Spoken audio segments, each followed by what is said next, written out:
Called a rabbi. He says, Rabbi, my wife wants to poison me. He says, really? I found in the tea, she makes me tea in the morning, I found poison. The rabbi says, I gotta talk to her.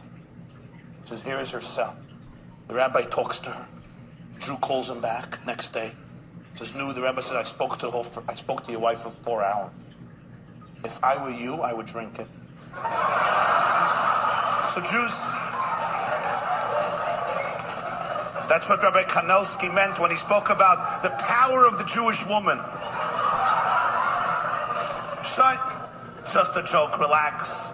Relax. I love women. I love women. I even married a woman. It's a big thing today. Don't underestimate it. Don't underestimate it. Not only that, my mother is a woman. My grandmother was a woman. My great-grandmother, all the way back to Eve. And then the apes and the monkeys, I don't know what they were. So my friends, you understand what I'm telling you. People kvetch. People love. The other day I was in a kosher restaurant. The waiter was going from table to table and he was asking one question. Is anything all right? That's what it is. Jews complain. They love complaining.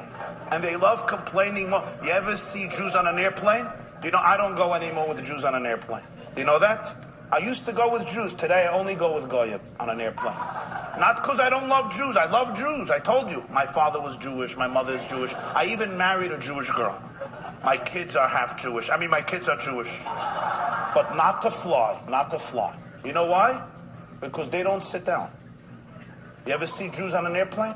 They don't sit down. You remember Tower Air? There was an airline, Tower. Olav Shalom. I say Kaddish for it every year, but I'm very happy. So New Year's, Hanukkah time, we once landed in Tel Aviv. So the captain gets up and he says, to all those who are sitting, Happy New Year. To all those who are standing, Happy Hanukkah. That's how it is. You ever see Gentiles on airplanes? They walk in 4 hours before. They sit down and they sit like this, like Marines. And they don't come with baggage. They read those magazines in the seats. You ever read those? Jews don't read those magazines. But Gentiles read them. You ever see Jews? The first of all, they come late. And they come with peklak, with baggage and suitcase. They're flying to Montreal, for heaven's sake. It's an hour flight. They come with baggage. And they open up every compartment. They go back and forth. Boom, boom, boom, boom, boom. And finally, after 2 hours, the flight attendant starts screaming at him and says, sit down, the whole flight is waiting for you. And he turns to his wife and says, she's an anti-Semite. The Holocaust is not going to happen again. I will not listen to her.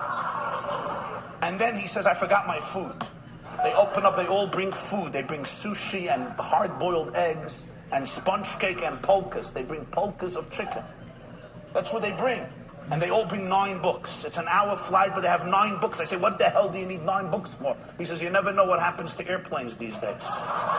You never know. Look at Malaysia. Who knows where I'm going to end up? And then you finally sit down and you fall asleep and somebody says, Mincha! We need a minyan, mincha, mincha.